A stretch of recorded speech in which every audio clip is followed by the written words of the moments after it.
राधा वल्लभ श्री हरिवंश महाराज जी, आपके चरणों में कोटि कोटि प्रणाम। गुरुदेव, अपने गुरुदेव और आपकी कृपा से इस जीवन में आना हुआ और सेवा, त्याग और प्रेम का, जगत के लिए त्याग अपने लिए और प्रेम प्रभु के लिए हो, ऐसा ज्ञान प्रकाशित हुआ। प्यारे गुरुदेव, क्या हम ऐसा मान सकते हैं कि कर्म, शरीर और संसार, इन तीनों का एक ही स्वरूप है और इनका भगवत प्राप्ति में कोई विशेष महत्व नहीं है, तथा प्राणी के जीवन में कोई भी भयंकर रोग या परिस्थिति, विकट प्रतिकूलता प्राणी के सुख भोग का नाश करने के लिए ही आती है और प्रारब्ध इसका निमित्त बनता है? गुरुदेव, हाँ, विवेकी का यही निर्णय है। जो सतमार्ग का पथिक विवेकी, उसका यही निर्णय जो आप बोल रहे हैं। पर कर्म का बड़ा महत्व है, देह का बड़ा महत्व है, संसार का बड़ा महत्व है। पहले आपको सपोर्ट किया, अब उसकी व्याख्या कर रहे हैं। अगर ये हमें पंचभूत देह ना मिलता तो मुझे भगवत तत्व का बोध कराने वाला विवेक भी न मिलता। अगर मुझे पांच भौतिक शरीर न मिलता तो मैं समाज की सेवा भी नहीं कर पाता और मुझे ये ज्ञान नहीं होता कि समाज की सेवा का क्या सुख है और शरीर के राग के त्याग का क्या सुख है। इसलिए इस शरीर पर बड़ा महत्व है। क्यों? क्योंकि इसने आत्मानंद की प्राप्ति का हमें मार्ग बताया। संसार भगवत स्वरूप है।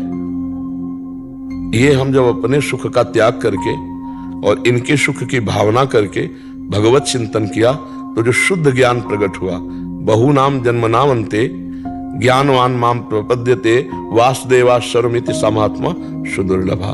तो संसार प्रथम धरा में मिथ्या है, ब्रह्म सत्यम जगन मिथ्या, लेकिन अंतिम धरा में सर्वम खलमिदम ब्रह्म। बहुत बड़ा महत्व है वासुदेवा सर्वम। ये शरीर से तो हमें पता चला। अगर इस शरीर में न होते तो ना ये ज्ञान होता, ना ये भक्ति होती। लक्ष्य तक अगर हमारा चित्त, वृत्ति, मन, अंतःकरण चतुष्टय जो है वो परमात्मा कार नहीं हुआ, भयानक रोग आ जाए तो फिर आधे गाड़ी में आग लग जाने पर जो दशा होती है वही दशा उस साधक की होती है। और जिसकी भगवदाकार वृत्ति हो गई है तो मतलब स्मृति भी नहीं आती कि रोग है। लेकिन ये स्थिति प्राप्त महापुरुष के लिए, साधारण पुरुष तो विचलित हो जाएगा। साधारण पुरुष को भगवान नाम का स्मरण करने का इतना अभ्यास कर लेना चाहिए कि सुख और दुख में, निंदा और स्तुति में, मान और अपमान में, हर्ष और शोक में, लाभ और हानि में, जय और पराजय में भगवान का विस्मरण न हो। ऐसा अभ्यास कर ले। फिर ये बात कि अब चाहे रोग आवे चाहे शोक आवे, पर देखो जरा सा शरीर में पीड़ा होगी तो मन बुद्धि का खिंचाव हो जाता है। मन बुद्धि का शरीर दुख सुख में खिंचाव होना ये बहुत भारी त्रुटि है आध्यात्मिक मार्ग के पथिक की। सुख में या दुख में दोनों हमारे बांधने का, शुभ या अशुभ दोनों बांध, सुख या दुख दोनों बांधने वाले हैं।